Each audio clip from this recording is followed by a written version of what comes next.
प्रियांका विजय गंगणे, प्रभाग क्रमांक 10 मधून नगरसेविका आहे. माझ्या परिसरात म्हणजे आमच्या परिसरात गोपाळनगरमध्ये अवैध धंद्याचा प्रमाण खूप मोठ्या प्रमाणात आहे.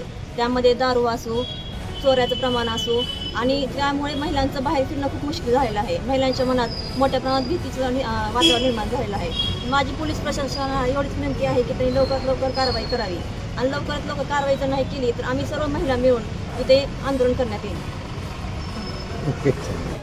आणि महत्त्वाची बाब आहे की तुळजापूर सारख्या शहरात मागच्या 4-8 दिवसापूर्वी सुद्धा तुम्हाला माहीत असेल, ज्ञात असेल की लोह्याकडे जाणाऱ्या रिक्षामध्ये आपल्याच भगिनी माझी मावशी आरळीकर पाटील यांना सुद्धा गाडीवर जाऊन त्यांच्या गळ्यातील मंगळसूत्र हिसकवून घेऊन पळून गेला आणि तो सक्सेस झाला, जो कोणी होता तो.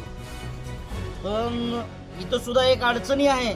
महाराष्ट्र प्रशासनाला सुद्धा माझी विनंती आहे, तुळजापूर या ठिकाणी, तुळजापूर सारख्या आई भवानीच्या ठिकाणी इथे पोलीस प्रशासनाचा स्टाफ 1 पट 2 पट नाही तर 3 पट करावा, जेणेकरून 4ही रस्त्याला, 4 गल्लीत, सर्व ठिकाणी, कारण प्रत्येक ठिकाणी आमचे भक्त निवास आहेत, प्रत्येक ठिकाणी गल्ली ओळ आहे, प्रत्येक ठिकाणी पुजाऱ्याचं घर आहे. त्यामुळं सुरक्षाचा मुद्दा खूप महत्त्वाचा आहे.